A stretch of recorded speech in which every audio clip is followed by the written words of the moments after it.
Welcome, everyone, to the Fantasy and Betting Podcast presented by the 33rd Team.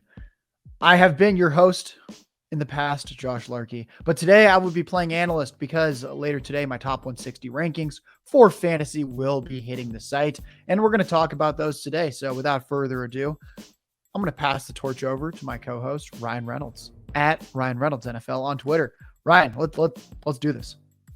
All right, Josh, we're going to jump right into the top pick overall this year.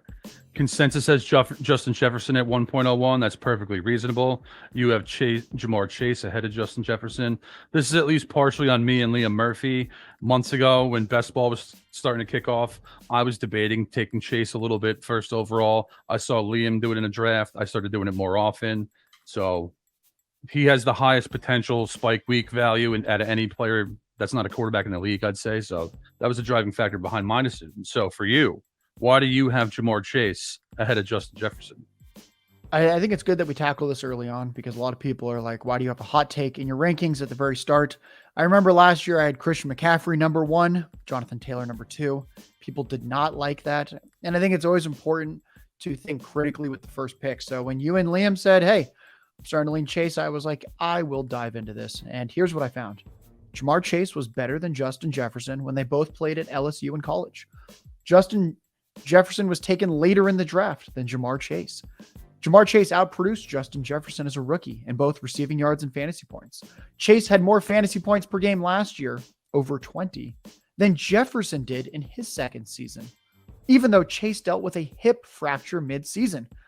Last year, Chase had more targets per game than Jefferson.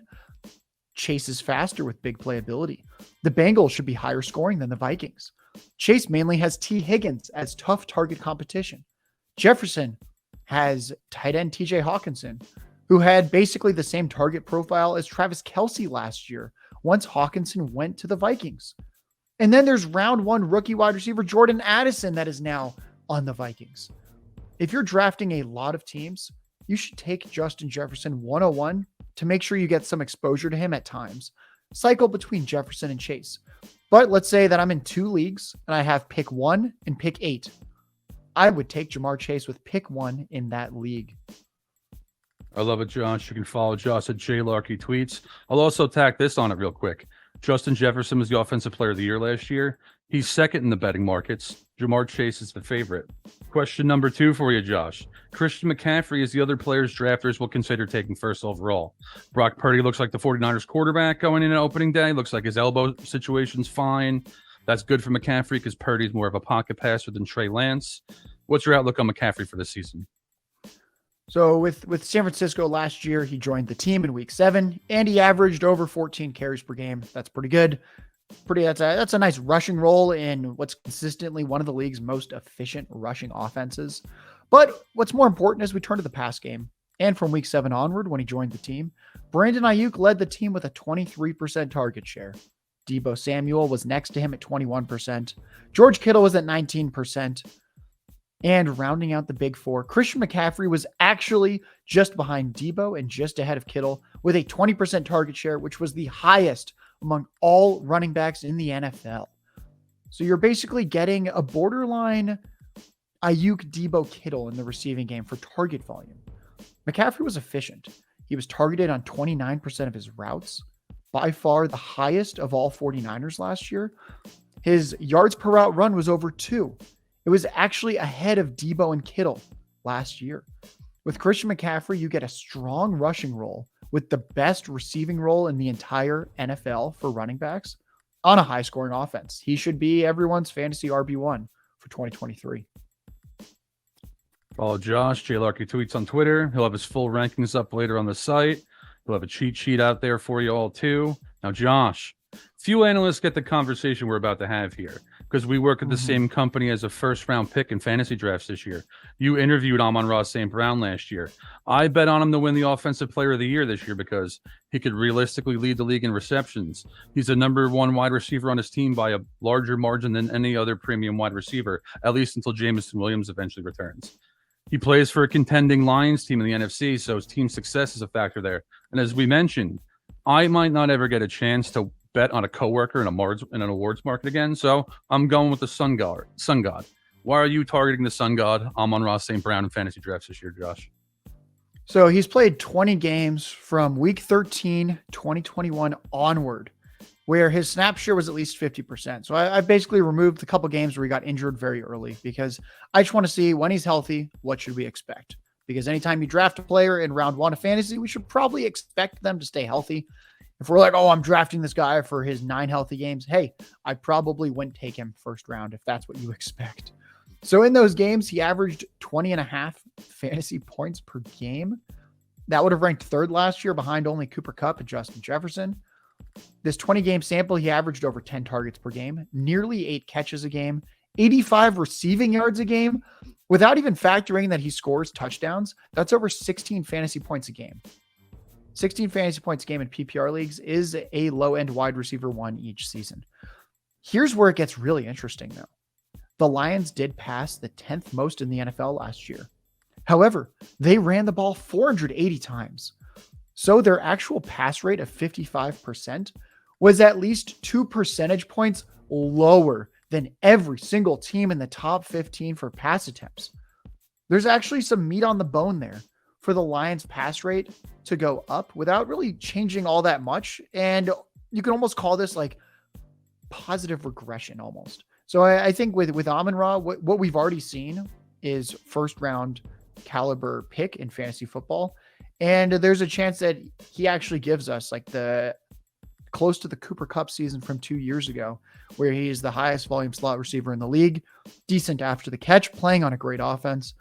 When it gets to the end of the first round in fantasy drafts, you can quote unquote reach. And I would just take Amon-Ra St. Brown. You'll see on my cheat sheet coming out later today, I have him as the 10th best player in fantasy football with the nice little target symbol next to his name. I like him too. I'm taking him in the first round too, seeing what I get in the second round coming back when I have a pick near the turn. Next up, Josh, you're a Chargers fan. Austin Ekeler has been a fantasy stud for years, a league winner. New offensive coordinator Kellen Moore's in town. Changes to the offense. Eckler's going in the top 5 in some home leagues right now. Why are you fading Ekeler at cost currently? Yeah, so I have Austin Ekeler just right next to Amon-Ra St. Brown, behind Amon-Ra St. Brown. Ekeler probably gets, like 200 carries. He's done that the past 2 years. Cool. We got 200 carries. He's always been this great pass catcher, but actually that's where I'm kind of concerned. I struggle to see how the pass catching group of Keenan Allen, Mike Williams, Quentin Johnston, Josh Palmer, Gerald Everett allows Ekeler anywhere near the NFL high 127 targets, 107 receptions from last year. That's 2021, Ekeler had 20 touchdowns. 2022, Ekeler had 18. Those 38 touchdowns are 12 more than any other running back the past 2 years. And again, he's a 200-pound back. We should probably not always expect him to essentially lead the NFL in total touchdowns at the position. 2021, Ekeler had 70 catches. The offense was pretty healthy for the skill players. And I kind of think that's the ceiling this year, being that they've now added round 1 rookie, Quentin Johnston. He's a high volume pass catching running back on one of the league's best offenses. I think he's a late first round pick, but I'm kind of fading him when I realize that most people want him in those top 5 picks. If he's going to get 50 fewer carries than McCaffrey and most likely see fewer targets than McCaffrey, and he's 28 years old, then I'm probably not going to take this guy in the first round of fantasy drafts. Yeah, I think that's what it boils down to. You know, we both like Austin Ekeler as a player. There's just a few guys that we'd prefer ahead of him in fantasy drafts. Next up, Josh, another running back, Nick Chubb. Chubb is arguably the best pure runner in the league. Our department will have our own defensive line rankings out soon. Right now, we have the Browns ranked first.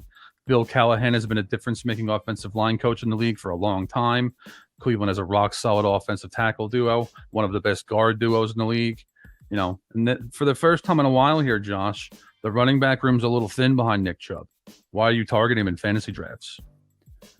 Yeah, Chubb's never been a player I've been super interested in fantasy because I was always like, guys, he's kind of capped at like the RB6 because Kareem Hunt is there. And sure enough, he was always kind of capped in that range. But suddenly Kareem Hunt's gone. If we go back to 2019, before Kareem Hunt joined the team halfway through the season, the first half of the season, Nick Chubb paced for 53 receptions. The past 4 years, Chubb averaged over 5 yards carry each season, at least 89 rushing yards per game throughout those 4 seasons. And if you look at that 4-year stretch, his 17-game average has been 293 carries for over 1,500 rushing yards and 12 touchdowns. If you add a sprinkle of a little bit of Kareem Hunt's receiving role, we don't even need Chubb to hit the 50 receptions. You just give him 35 to 40.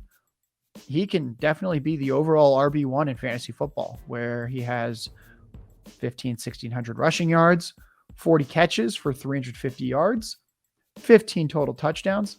That can kind of sneak in there, and suddenly you're like, wow, Nick Chubb just hit 21 fantasy points a game and is the overall RB1. And I took him at the end of the first round. Next up, Josh, you have Jalen Waddle ranked ahead of Davante Adams. Why? Well, Jalen Waddle, he did set the rookie receptions record with 104 in 2021.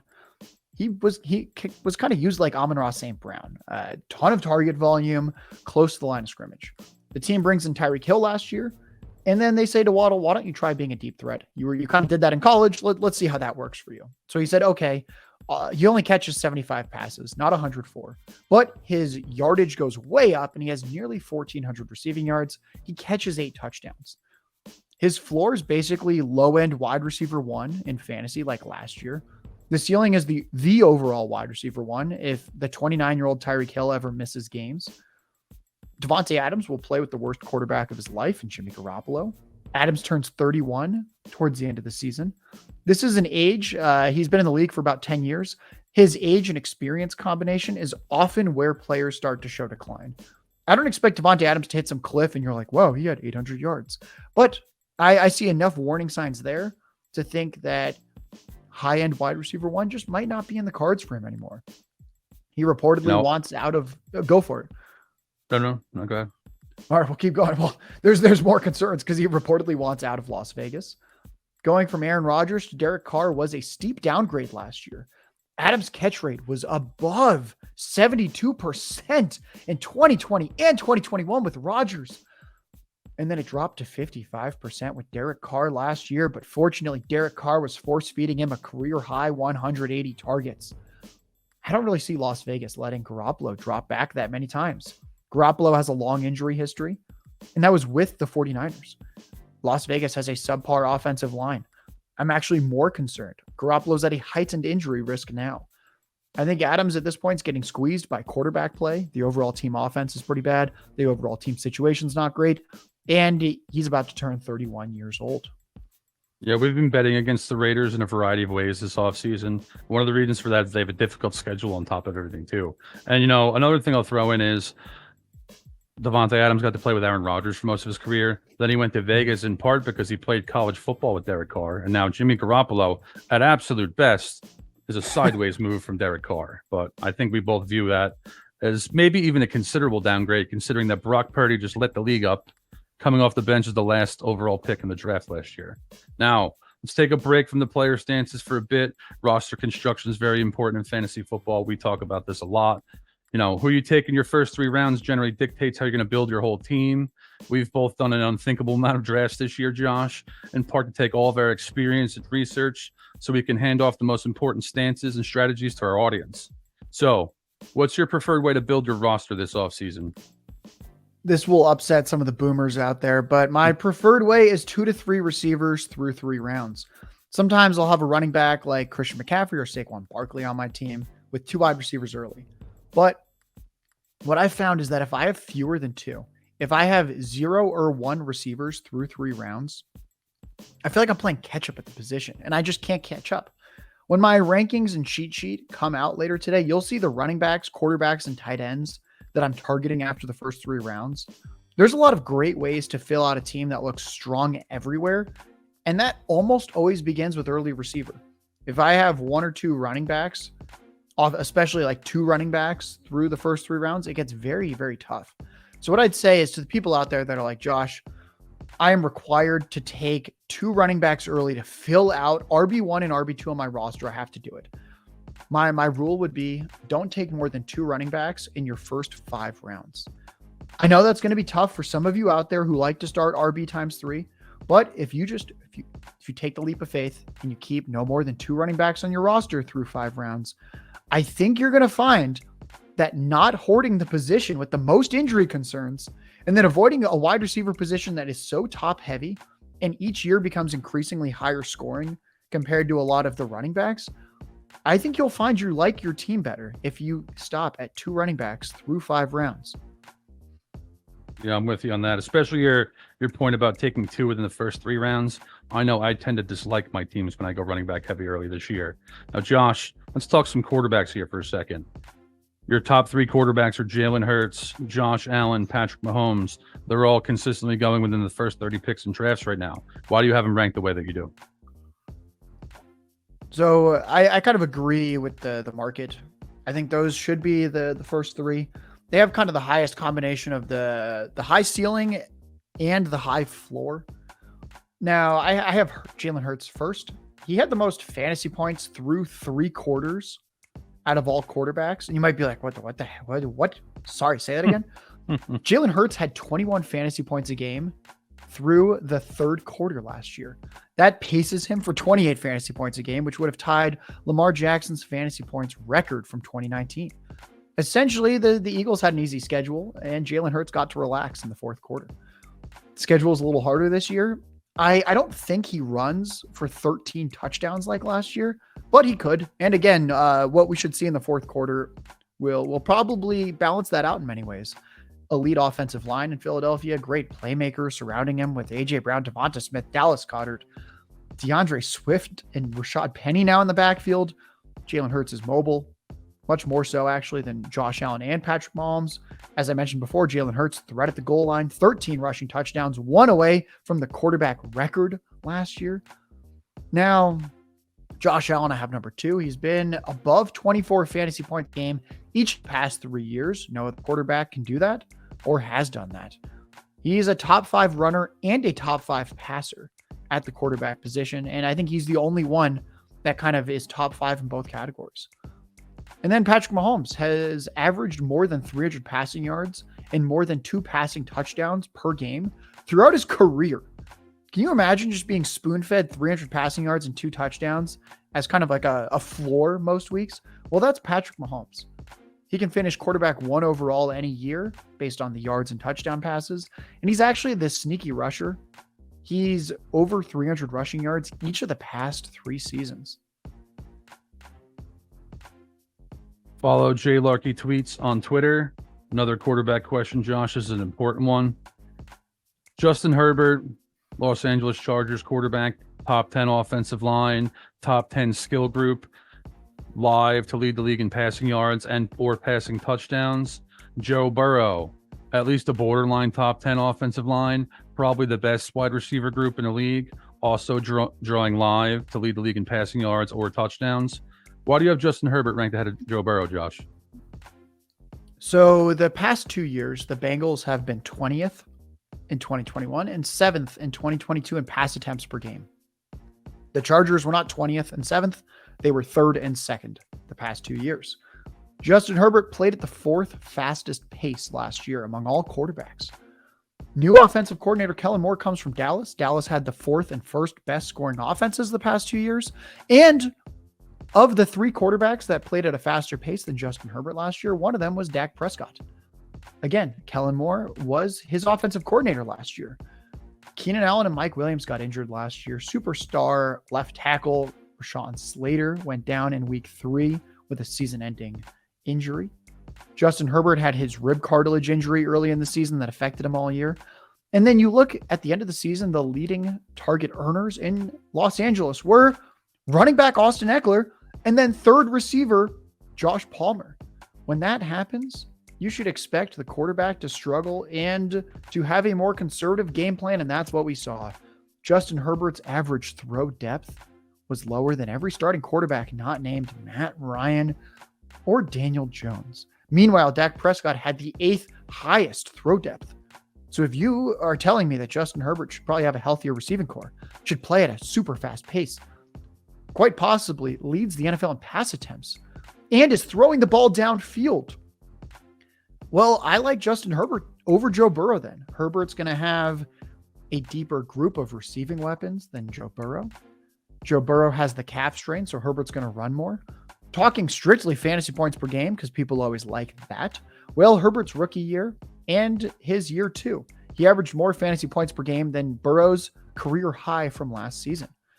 I expect Justin Herbert in 2023 to outscore Joe Burrow in fantasy points per game for the third time in 4 seasons. One more quarterback question, Josh, before we change gears here. I think this is Joe Burrow's year. I think he's going to end as the league's MVP. His calf injury makes that a little bit cloudier than I originally anticipated, but I'm still trending in that direction. Like I said with Jamar Chase, I prefer Burrow in tournaments because his 1 week upside, I think, is greater than just about anyone. If you were going to pick one quarterback in the league to throw for 500 yards and 5 touchdowns in a game, I think Burrow's the guy there. That said, for season long where I want more stability, I would lean Herbert over Burrow myself. Now, with that said, Deshaun Watson's one of my highest exposure quarterbacks this year. I like diving into uncertainty where you can find margin, you can make difference making, winning decisions in those kind of situations. If Deshaun Watson returns to form, you have something on your hands there. That said, I can't believe you have him ranked ahead of Joe Burrow. Why are you doing this? Yeah, I've heard the riots are starting. They do not like this. Let's talk about Deshaun Watson, and let's first just establish that we want upside at our quarterback position. When you're in a 12-team league, you do not want to have the quarterback 10 in fantasy or 11 or 12. My fear is Joe Burrow might end up finishing as like the QB9, QB10 in fantasy points per game. I don't want to be one of the worst scorers at quarterback in my league. If we look at Deshaun Watson, he averaged more than 22 fantasy points a game in his first 4 years in the league.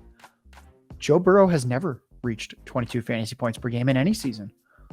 Deshaun Watson actually ran for a career high 6 rush attempts a game last year in his limited action. He was really rusty. We should have expected that as a passer. He took almost 2 years off from NFL action due to suspension. That 6-game sample at the end of last year had bad weather throughout a lot of those games, and he couldn't even practice with the team for most of the season due to the suspension. What I'd rather trust, rather than that 6-game sample, is the 4-year track record of Watson being an elite fantasy quarterback. The Browns give him the best offensive line of his career, and he'll have the deepest group of skill players surrounding him of his career. I think he returns to 22 to 23 fantasy points a game and outscores Joe Burrow by a comfortable margin in 2023. My best ball portfolio certainly hopes you're right, Josh. Now, Me too. This week we recorded 2 podcasts on record predictions. We did one on the NFC on Monday. We did one on the AFC yesterday. I have the Bengals and Chargers both at 11-6. So even from a team success standpoint, I have Justin Herbert's operation and Joe Burrow similar. I have Deshaun Watson's a little lower at 9-8, but still we're talking about playoff teams here. Another quick break from player stances here, Josh. Roster construction is important, as we mentioned before. We just discussed the top 3 quarterbacks in fantasy this year and 5 of the consensus top 7. Taking a quarterback in the early rounds means that you have stability at the position, but it also means you have to fill one or more positions with a less certain player later on in the draft. Is that your preference? First, just want to mention that Ryan is at Ryan Reynolds NFL on Twitter, and what he humbly didn't mention is that all those win-loss predictions were his. All those articles are on the33rdteam.com, division by division. So if you're a betting person, or if you just want to understand the landscape of the NFL better and how he views these teams, he watches every snap of every game for more than the past half decade. There's really no one like Ryan for that. Now, if we turn to your question about do I prefer early quarterback, late quarterback? I actually don't have a preference. When I construct my rosters, here's how I think about it. I'm probably going to have one of quarterback, RB2, or tight end be a weak point. And I'm okay with that. If my entire roster everywhere else is really strong, then I'm perfectly content with someone like Geno Smith or Tua Tagovailoa as my quarterback 1. If I take a quarterback early and I'm like, I'm taking Jalen Hurts in round 3, then I'm probably going to have a weak running back 2 or a weak tight end, and I'm okay with that. I actually don't really have a preference there. I think you let the board fall to you. You can use my cheat sheet and kind of see how players fall, and ultimately just make sure that you have a strong flex and a strong wide receiver 2 and or wide receiver 3, depending on your scoring system. So yeah, again, quarterback, running back 2, tight end. That is the place where one of those positions is weak. And you go, you know what? I'm okay with that. We'll work on it on the waiver wire. And I know that I'm dominating my opponents in almost every other position group.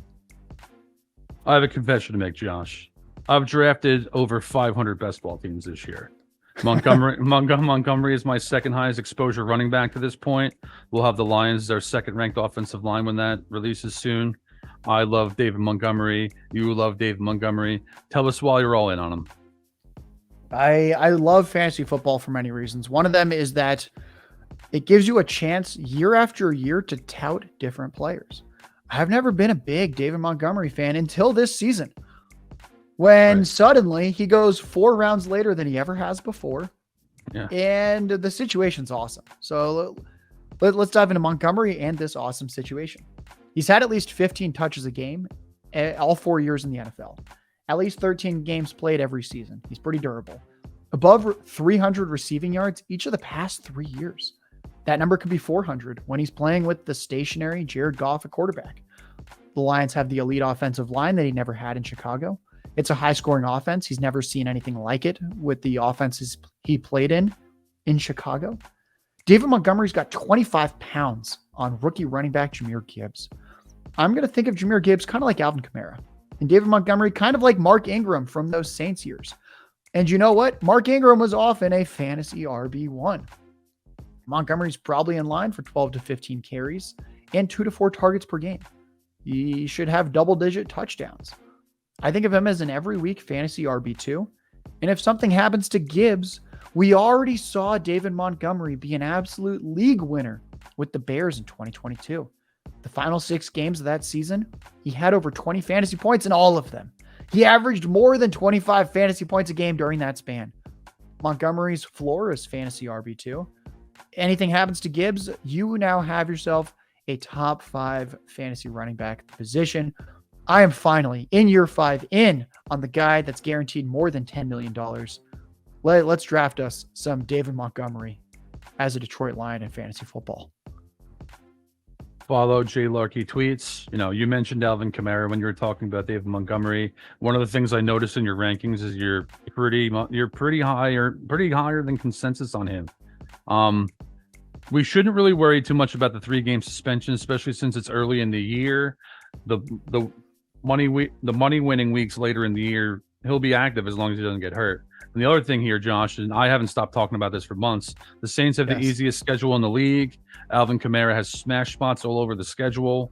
He's definitely still going to be on top of the food chain there in the Saints backfield. Check out Josh's rankings when they release later today to see where he has Alvin Kamara. Now, Josh, you hate Deebo Samuel.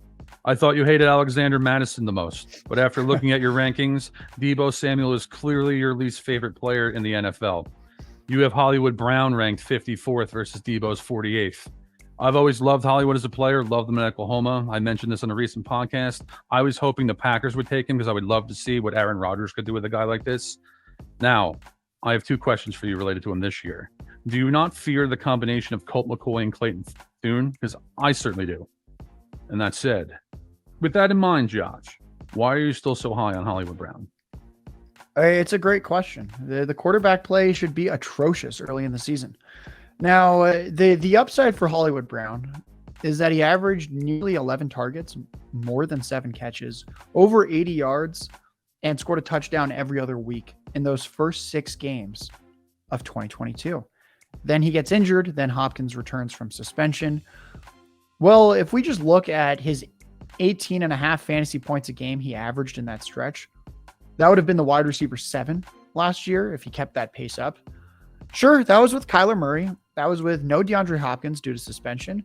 But what I see at the end of this season is Kyler Murray returning, and DeAndre Hopkins is not on the team. He's a Tennessee Titan. So all the conditions start to set up for a similar smash performance like Alvin Kamara, the weeks that matter most at the end of the season. Hollywood Brown will deliver.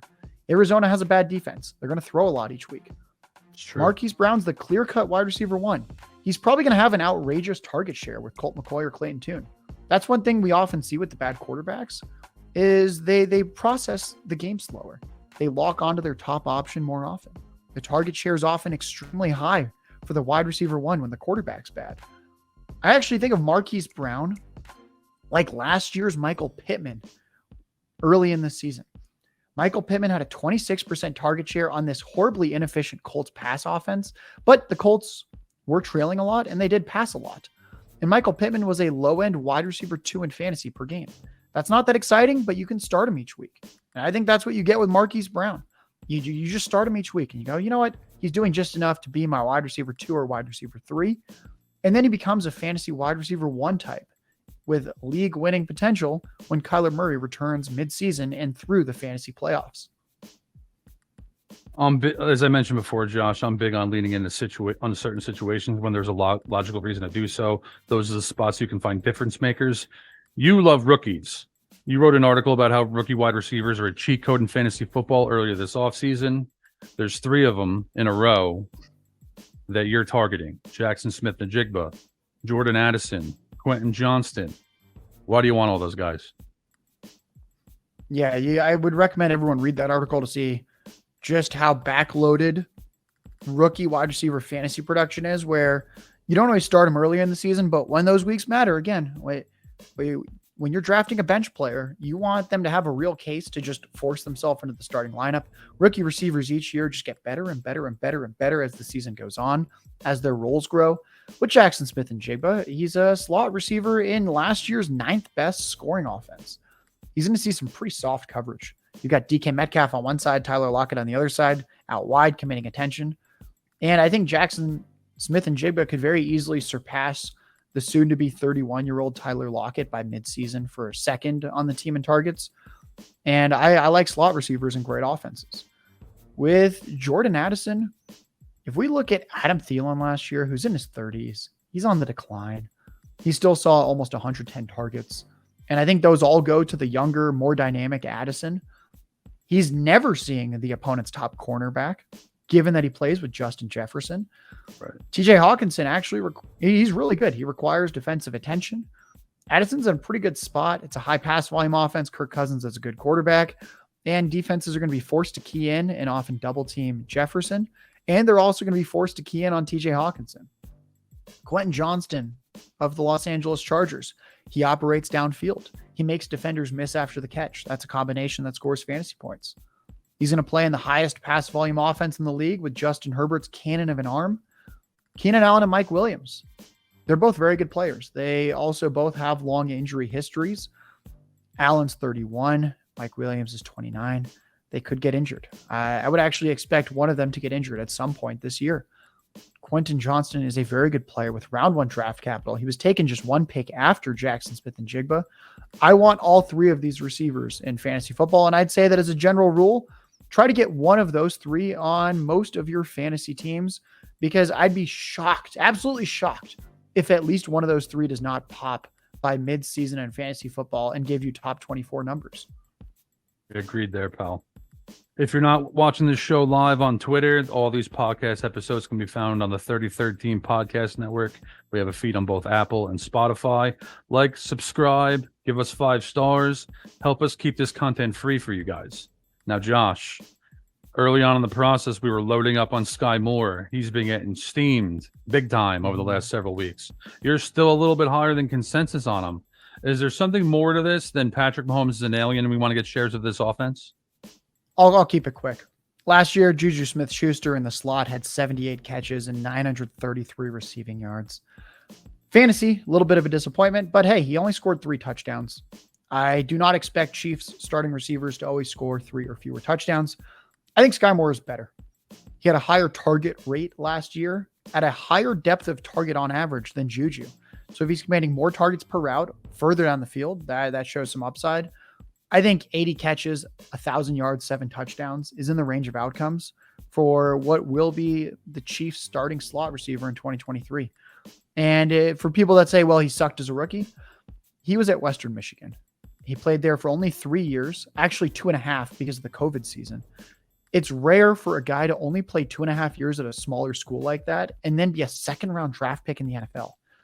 Seems like he probably had some hard times adjusting to the Chiefs' complicated offensive system as a rookie, which I think ultimately we probably should have expected. I think I was a year early on him, And rather than being like, oh, bad rookie season, I refuse to look at anything else, I'm out.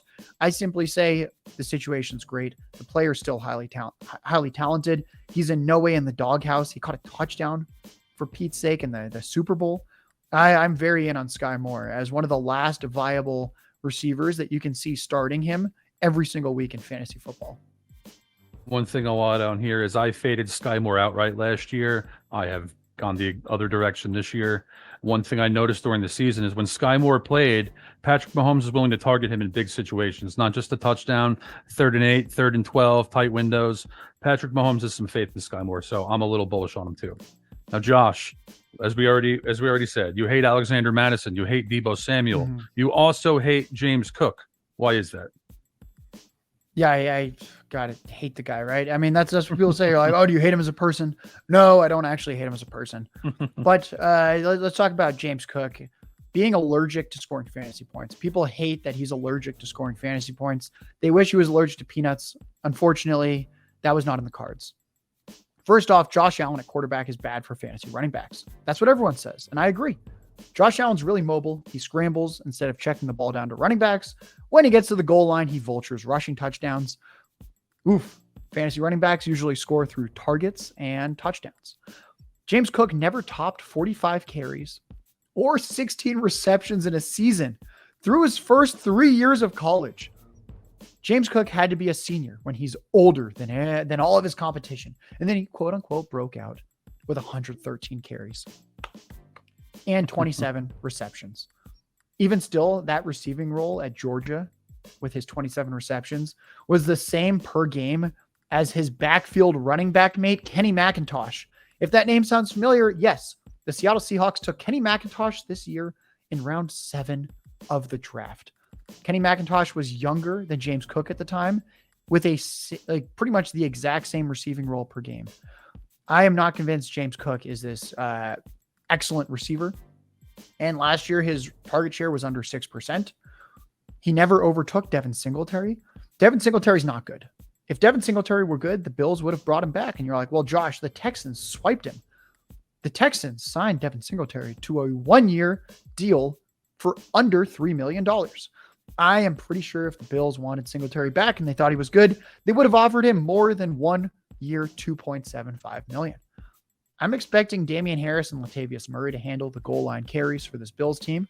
James Cook's between 195 to 200 pounds. He's never handled high rushing volume.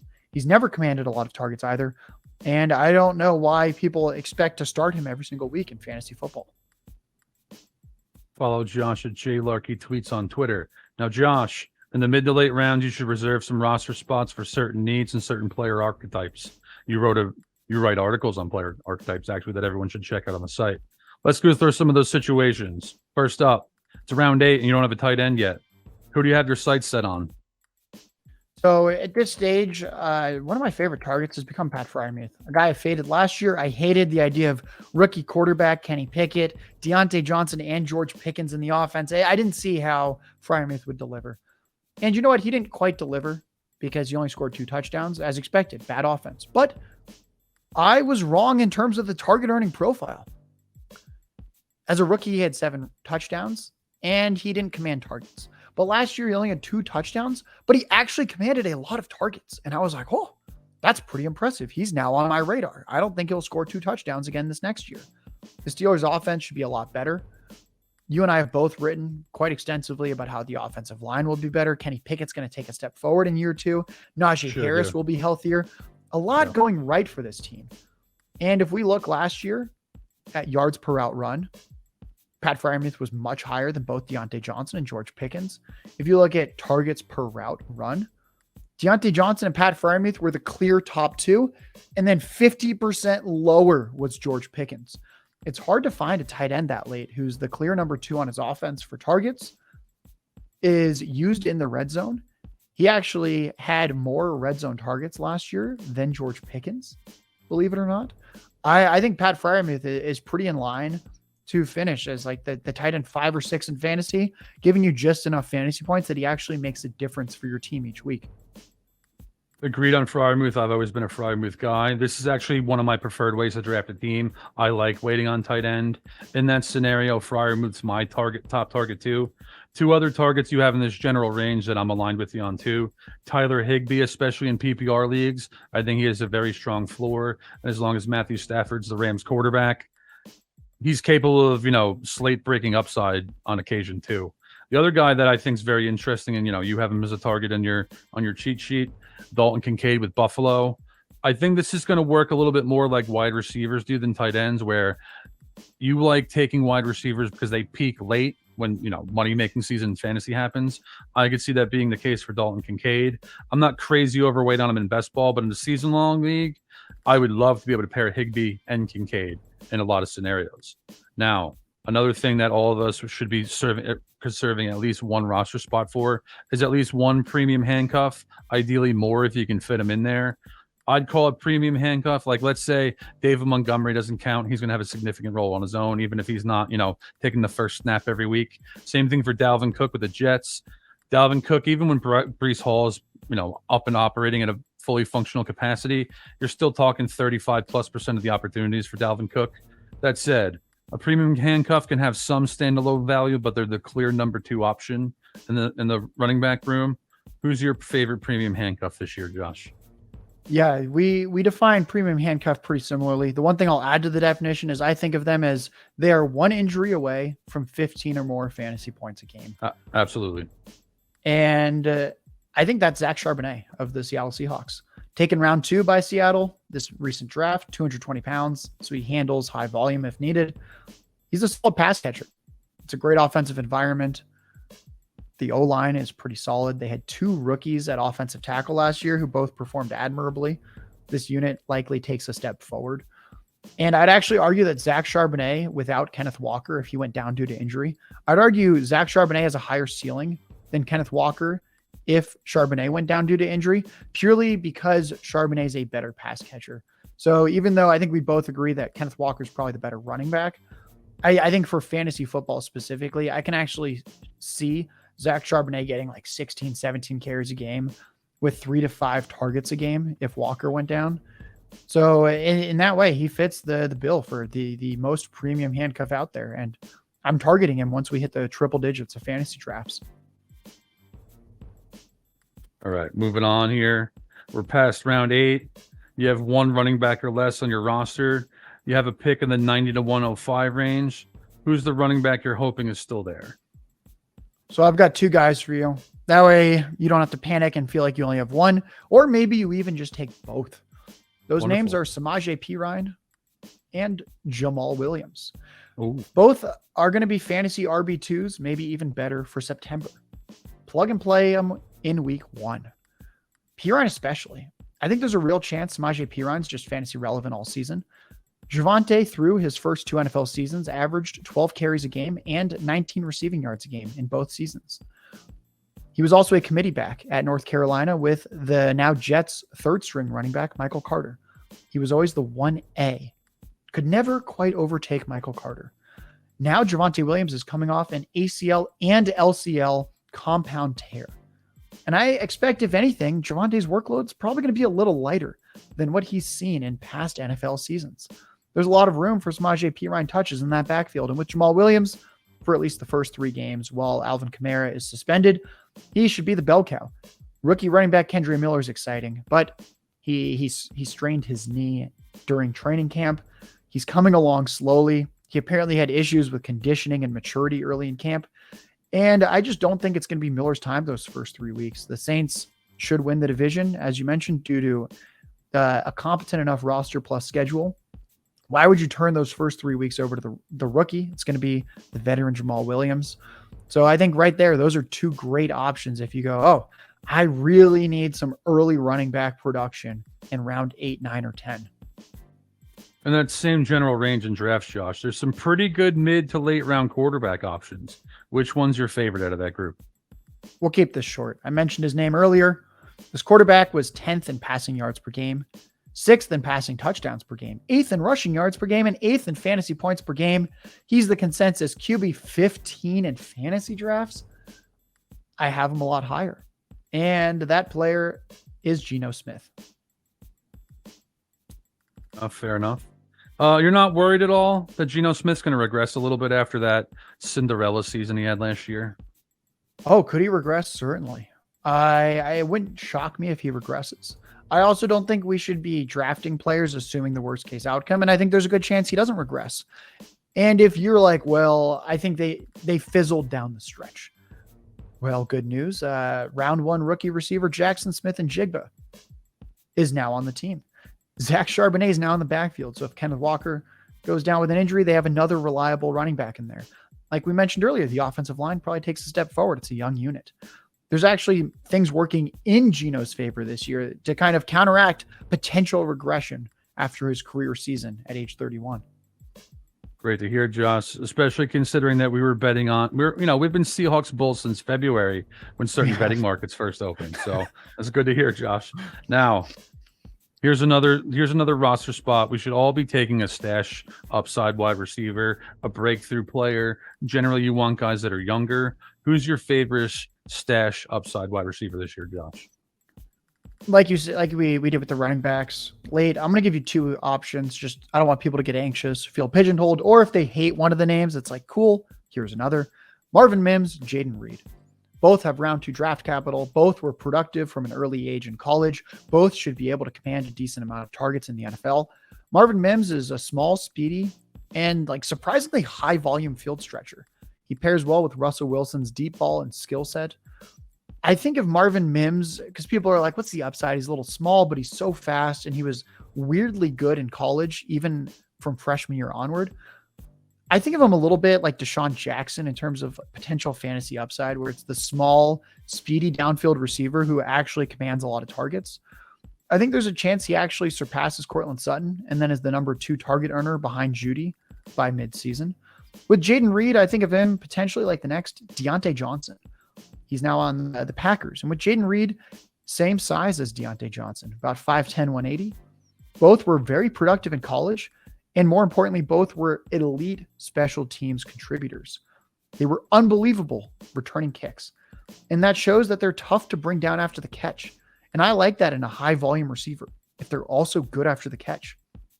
Christian Watson doesn't really profile as a super high volume wide receiver. I think there's a chance Reed has a close to the same amount of targets per game down the stretch as Christian Watson. And if Jordan Love ends up being competent, then Reed could actually break out and be an every week fantasy starter by midseason. Yeah, another thing I'll tack on for Reed here is fantasy championships. At least the vast majority of them are played in week 17, and the Packers get the Vikings in week 17. Mac Jones lit him up for 382 yards on Thanksgiving night. Daniel Jones lit him up for 300 yards twice last year. So that's a pretty high upside matchup for a receiver that could be carving out a bigger role in the offense later in the season. Now, Josh, your rankings will be up on the site later today. Your cheat sheet will be up for free up on the 33rdteam.com later today. You'll have some strategy articles hitting the site soon to help you navigate your rankings more effectively. My win-loss projections for every division will finish up tomorrow with the AFC West. The other 7 divisions are all up on the site now. As we mentioned before, did a podcast in the NFC on Monday, podcast in the AFC on AFC yesterday. Cranked all of those out in less than 2 hours total. Now, I'm an awards market guy. I mentioned the Amon-Ra St. Brown bet. I think there's another bet that if you like deep long shots, you want to put $100 on something and maybe go on a vacation with it if it hits. Bradley Chubb is a Miami Dolphin edge rusher, former 5th overall pick. You can get him at 100-1 in the defensive player in the year race. I'm not sure he wins it exactly, but I could see him finishing in the top 10 in sacks pretty easily. All that will take is another 3 or 4 from there if you're around 10 to reach the top. The Dolphins are a contending team. They're an interesting team. Vic Fangio's in town, so the defense will be better. I think he should be more around 30-1. 100-1 is quite a value there. Now, Josh, we're going to close out our ranking show here. Give us one player you haven't discussed yet that you want to leave every draft with. So before I do that, reminder everyone, Ryan is at Ryan Reynolds NFL on Twitter, and everything he mentioned that's on the site, the podcast, etc., they're all free for the 2023 season. Now, I'd be remiss if I didn't talk about one final player. This tight end had at least 90 receptions and 1,145 yards. Wow. In both 2019 and 2020. Injuries affected his 2021 and 2022 seasons. He was still pretty good when healthy, but the overall total numbers aren't impressive because of the injuries. His fantasy points per game in those 2019 and 2020 seasons would have been the tight end 2 behind Travis Kelce last year, both those seasons. After Travis Kelce and Mark Andrews, if I'm looking for the clear number 1 target option for a tight end in a competent offense, there's only one other player that is going to be the clear number 1 in a decent offense.